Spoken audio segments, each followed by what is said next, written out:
Religious freedom سے متعلق کہیں پر بھی، کسی بھی دنیا بھر میں کہیں پر بھی، تو وہ کانگریس میں پیش ہوں گے اور آگے چل کے اس کے اوپر جہاں کہیں بھی مسلمانوں کے خلاف نفرت آمیز یا ظلم و زیادتی کے متعلق واقعات کچھ بھی اگر ہوتے ہیں، یا گورنمنٹ اور نان گورنمنٹ میڈیا میں بھی اگر مسلمانوں سے ریلیٹڈ کچھ مخالفت میں کوئی نیوز چلتی ہے، تو اس کے اوپر بھی کارروائی کرنے کے لیے یہ آفس رہے گا اگر قانون بنتا ہے۔ الہام عمر کی بھی کچھ تھوڑی ہسٹری بتا دوں گا یہاں پہ، اس لیے کہ الہام عمر اگر دیکھیں گے تو الہام عمر 4 اکتوبر 1982 کو پیدا ہوئی تھی،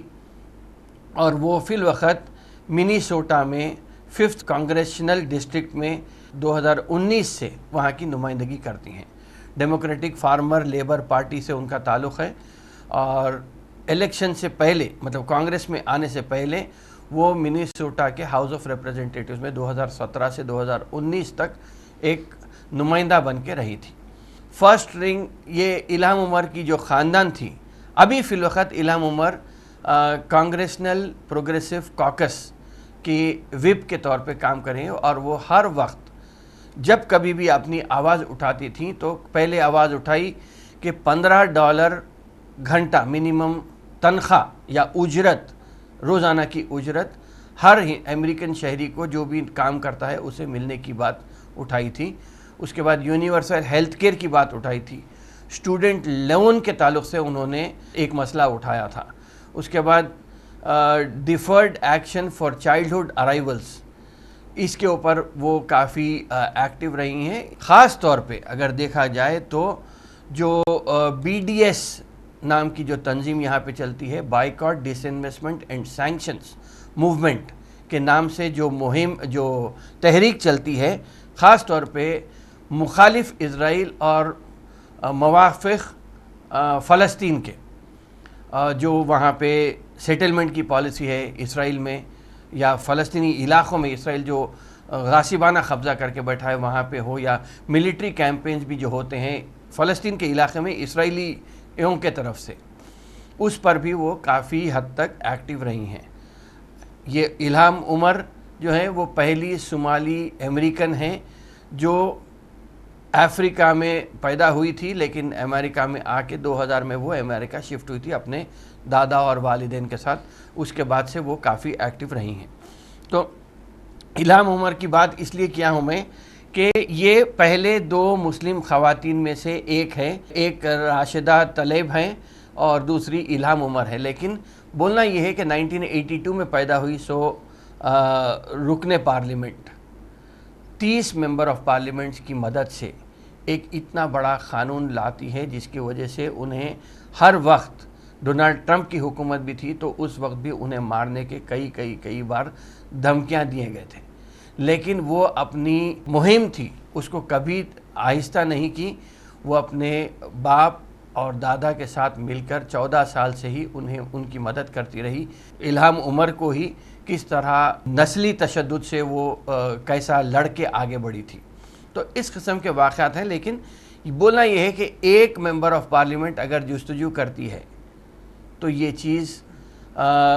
اتنا بڑا قانون جب امریکہ میں آ سکتا تو یہاں پر بھی یہ بات آ سکتی تھی، لیکن ابھی تک ہندوستان میں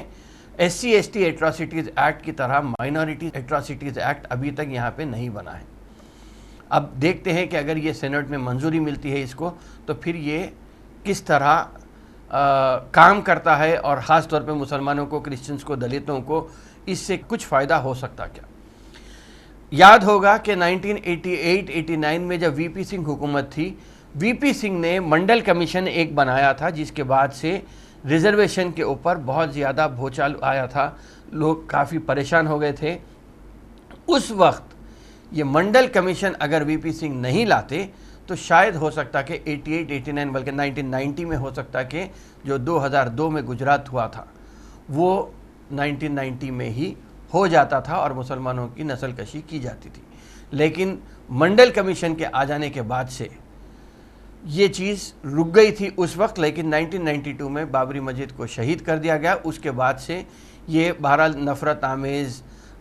جو مسلمانوں سے متعلق باتیں تھیں یہ کافی حد تک یہاں پہ تیز ہو گئے۔ خیر یہ ایک چیز ہے، دیکھتے ہیں امریکہ میں ہو یا کچھ ہو، اگر انٹرنیشنل افیئر سے ہی بات ہوتی ہے تو کس طرح ہم اس سے فائدہ اٹھا سکتے ہیں، یہ آگے وقت ہی بتائے گا اگر قانون بنتا ہے تو۔ آخری بات، اپنی بات پہ اگر ہم آتے ہیں تو سلیقے سے جو مہم چلائی گئی تھی کہ جس طرح زہر پھیلانے کی بات آئی تھی کہ مسلمان کو 4 بیویاں ہوتے ہیں اور 40 بچے ہوتے ہیں، یہ ہر ایک عام معصوم ہندوستانی کے ذہن میں اس طرح گھول دیا گیا ہے یا ہوا کو اس طرح زہر آلود کر دیا گیا ہے کہ ہر کوئی یہی سمجھتا ہے کہ مسلمان ایسا کرتا ہے۔ لیکن سینسس کی اگر ہم بات کرتے ہیں تو تلنگانہ کی اگر ہم بات کریں تو تلنگانہ میں تقریباً 45 لاکھ یا 46 لاکھ مسلمان ہی ہیں آبادی کے اعتبار سے، اور یہ بڑھ کر 2026 میں، یہ 2011 کے سینسس کی بات کر رہا ہوں میں، اور 2026 میں یہ بڑھ کر صرف 54 لاکھ ہو جائیں گے۔ اگر ہندوستان کی بات کریں گے تو 2011 کے سینسس کے حساب سے 79.8% نان مسلمز ہندوستان میں رہتے ہیں۔ میں نان مسلم اس لیے کہہ رہا ہوں کیونکہ ہندو بولنا غلط ہوگا، چونکہ S C, S T, B C اور فارورڈ کاسٹ یہ جو ہوتے ہیں یہ ان لوگوں کے پاس ڈویژنز بہت ہیں، تو میں سب کو ایک اس میں نہیں لاؤں گا، جو اکثر عموماً جو غلطی ہوتی ہے کہ سب کو ہم تصور کرتے ہیں کہ سبھی ہندو ہیں، لیکن ایس سی ایس ٹیز کو اس پر اعتراض ہوتا ہے، تو اسی لیے میں یہ کہہ رہا ہوں کہ 79.8% نان مسلم ہیں، اور جبکہ 14.2% مسلمان تھے اور 2.3% کرسچنز تھے، 3.7% سکھ برادری کے لوگ ہندوستان میں ہیں۔ ویسے دنیا بھر میں اگر دیکھیں گے تو سب سے زیادہ آبادی 24 کروڑ آبادی انڈونیشیا میں ہے، 19 کروڑ پاکستان میں ہے، اور قریب 17 کروڑ کے قریب ہمارے پاس ہندوستان کی آبادی ہے مسلمانوں کی، جو سرکاری اعداد و شمار کی بات ہے۔ تلنگانہ کی ہی ہم بات کریں گے تو 1981 سے 2011 تک اس پیریڈ میں مسلمان کا پرسنٹیج ڈبل ہو گئے۔ مسلمان جو تعداد 1981 میں تھی 2011 میں وہ ڈبل ہوئی ہے، لیکن نان مسلمز کا بھی کوئی پرسنٹیج ایسا کم نہیں رہے جو کہا جاتا ہے کہ مسلمان ڈومینیٹ کرنے والے ہیں، لیکن اگر ہم 2.2% بڑے ہیں تو نان مسلم پاپولیشن 1.7% اس میں بڑا ہے۔ تو آبادی کے تناسب سے اگر ہم بات کریں گے تو ہم برابر، ایسا کوئی یہ نہیں ہے کہ 4 شادی ہو گئے، 40 بچے ہو گئے، یہ جو پروپیگنڈا چل رہا ہے اس کو کاؤنٹر کرنے کے لیے یہ اعداد و شمار ضروری ہے۔ اس کے علاوہ اگر ہم دیکھیں گے تو کس طرح ہم اپنی ترقی کر سکتے ہیں، یہ رہا پاپولیشن کی بات ہے۔ دوسری بات اگلے پروگرام میں انشاءاللہ تعالی میں اور اس سے متعلق کس طرح ہمارا پرسنٹیج کہاں پہ کتنا ہے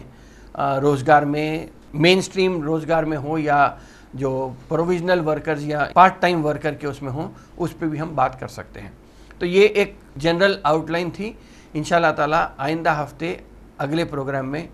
پھر ملاقات ہوگی، پھر بات ہوگی اور کچھ تفصیلی روشنی بھی ڈالوں گا میں۔ اس ہفتے کے لیے شکریہ، خدا حافظ۔